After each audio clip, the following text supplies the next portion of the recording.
Thank you again for letting me into your ears, into your thoughts. I hope you've had a wonderful day and or evening today, depending on where you're listening from. It's a fairly gorgeous day here today in my area. A bit warm for this time of the year here, but outstanding nonetheless. Today we'll be covering Chapter 3 of the Ethical Slut, or rather, we'll be glossing over it a bit and talking about some of the beliefs stated in the chapter. Now, I will not be reading verbatim from the chapter, because as I've stated in a previous cast, it's best that you go ahead and purchase a copy of this book yourself. Now, that being said, Chapter 3 is titled Our Beliefs. I can say that I've held these same standards of beliefs before even having read the chapter, and more than likely you have too if you considered yourself an ethical slut. One of the first things this book does is challenge the reader to rethink sex. For instance, from the book's point of view, we're having sex right now. How is it for you? The idea is that sexual energy pervades everywhere throughout the world. From your day-to-day life, you've done a few things that are sexual in nature, but do not have to do with sexual intercourse. Erotic energy is everywhere all at once and at the same time. The car you drive was designed to appeal to the senses. The sleek feel, the curves, the sound. The perfume or the cologne you wear. The phone you carry. The laptop in the carrying bag, the purse across your shoulder. The music you indulge in. All of these things appeal to our primal desires, sexual ones. It's fair to say that many, if not all, of the products of the world are designed with sex in mind to some extent, even if not fully. The act of sex and not necessarily sexual intercourse are two totally separate things. Some activists in the BDSM and kink community have plenty of sex without any actual sexual intercourse happening.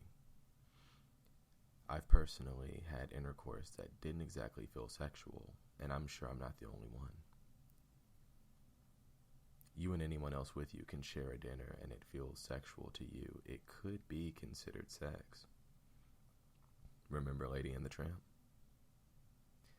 I understand that this does sound a bit silly, calling things sex that aren't sexual intercourse. I just like your mind to wrap around the concept that not all sex is intercourse and not all intercourse is sex. The idea that sex is nice and pleasure is good for you is something often forgotten and ignored by most of mainstream society. The idea that sex is for anything but procreation seems lost on a few unfortunate souls.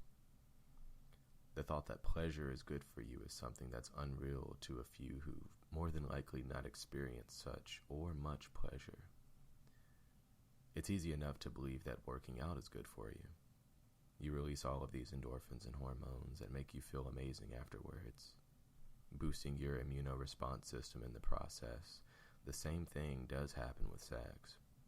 You get all of the benefits of a brisk cardiovascular workout and a happy ending towards the end. Or you should. That being said, even if a person doesn't find sex to be all that enjoyable, which is totally fine, there should be a shame-free and guilt-free atmosphere in regards to the pursuit of such endeavors. This idea is still as radical now as it's been since free sexuality started to become tamed, controlled, enslaved, demonized, and even hated.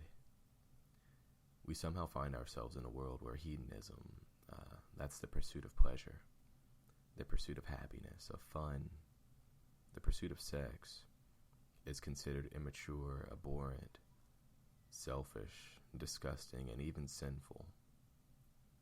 We walk among the tombstones daily, striding amongst the repressed and the hated, the thrown out and disposed of, the marginalized and the controlled, those forced into pleasureless and unhappy lifestyles, long-term commitments, all because of their sex, their nature.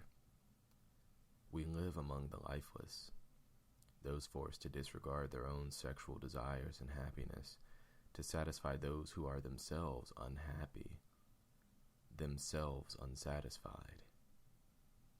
For if they were happy, then why ban, control, hate, or to put it in politically correct terms, ethically and fundamentally disagree with their moral and sexual choices? If they were happy emotionally and sexually, both physically and intimately, why have anything to say about what the next person does in their own bedroom? If they were satisfied, I don't believe they'd have the time to even think about why someone else shouldn't be having sex with someone else, or who should live with whom, or how many of them are living together, let alone create laws, doctrine, and social standards and practices for this discrimination towards those who seek pleasure and endless love, those who seek happiness. My views on this topic do not merely stop at pleasure, but at the hatred of freedom, the freedom to express. Is there nowhere in this place that you are truly free to unleash what has been leashed? Can you not even express yourself in your own bedroom? Is your bedroom yours? For instance, if you choose to wear pretty colors as a perceived male, you're seen as flamboyant and doing too much. You're assumed to be homosexual as if it's something to be ashamed of, as if it's an insult. Are we chained down sexually because of our true sexuality?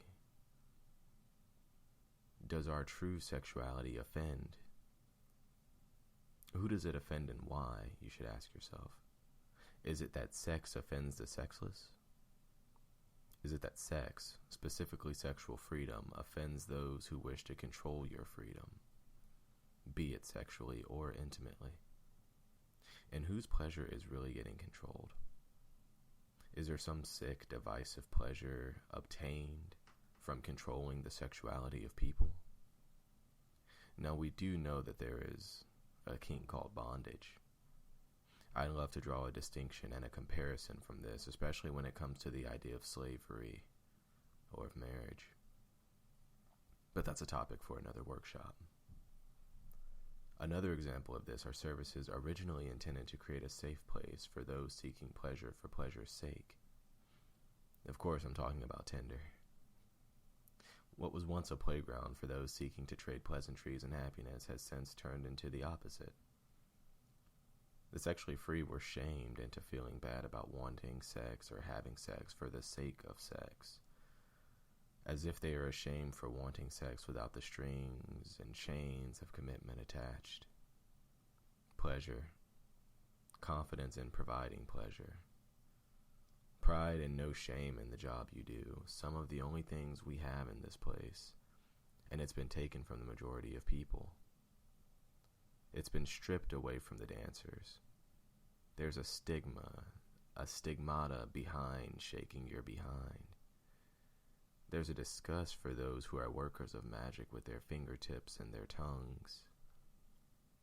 There's a hatred for those with wings who wish to fly and throw caution to the wind, so they've been clipped. And I don't mean circumcision or female genital mutilation, but I do. Sexual freedom, pleasure, these are our wings. So why must we stay caged and singing, humming? Why must we hold back?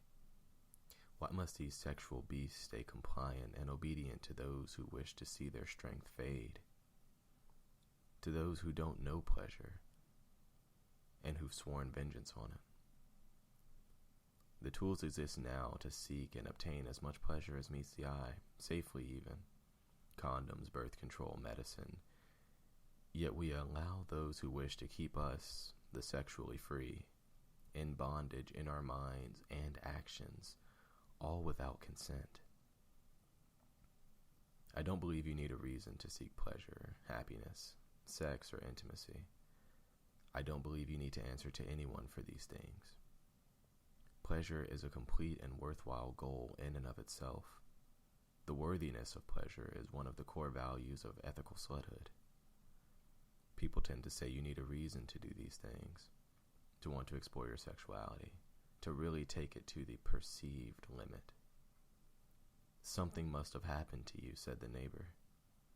"You must feel incomplete," said the pastor. "You must be sick," said the government doctor. Anyone controlling your sexual nature either has a hand in your wallet or around your waist and a collar around your finger. Our monogamous-centric culture tends to believe that all relationships and sex are for the purposes of lifelong pair bonding and marriage. They believe that anything short of that is failure. For the same reason that if you are no longer a chaste lady, instead as a blossoming young warrior, that your value is none, that your hymen means more than you do, that the number of sexual partners or who you've been with is somehow indicative, pun intended, of your character or your morals. What if the only reason that number mattered at all to particular individuals was because of their own lack of self-confidence, their own lack of self-sexual prowess? Because if you felt you couldn't please someone, of course you'd want that person to have had as little to no sexual experience before you. Cowardice and immaturity. One-night stands, two-night stands, flings for a few. Nothing is wrong with these things. These experiences can change your life. They can build your repertoire of spells and tricks, and even turn into lifelong friendships and partnerships. Love that doesn't know control, that is totally free, truly free, and wants you to have pleasure just as much as it does. In the late 60s, Dossie Easton conducted a series of interviews, but one statement in particular stood out. The statement read, "We believe it's okay to have sex with anybody that you love, and we believe in loving everybody." Unfortunately, there are some who believe in love as a currency and that we work in a starvation economy. Some believe that there is a finite amount of love that one person can have, believing that we must fight over what scraps of love are thrown our way. People who operate from the perspective of the starvation economy tend to be and can become very possessive of people, things, and ideas that matter to them. Does that sound familiar? Someone or some group operating from the perspective of the starvation economy could become so possessive, in fact, that they create as many ways to own someone as possible. Parties, traditions, ceremonies. Was doing some reading earlier and came about a few things that piqued my interest. A bit of digging into the history of Greece and the history of Rome. I was looking for periods in time where the pursuit of pleasure, happiness, and sex were a bit more open. I came upon, no pun intended, the festival of Bacchanalia, where the cult behind it was anything but restrictive. To be honest, I hate the terminology of calling something a cult. It has too many negative connotations behind it. Religion is nothing but a cult, albeit a large one. The Bacchanalia wasn't just revolutionary and sex positive for its time. It practiced economic equality, and it was woman friendly. You don't hear that often, do you? In hindsight, it was a pretty big deal considering, women were being shoved into more submissive roles by culture centuries later, and the world has yet to recover. The festival does have a bloody history, but like all things of today, there are certain lessons that can be pulled from the ether.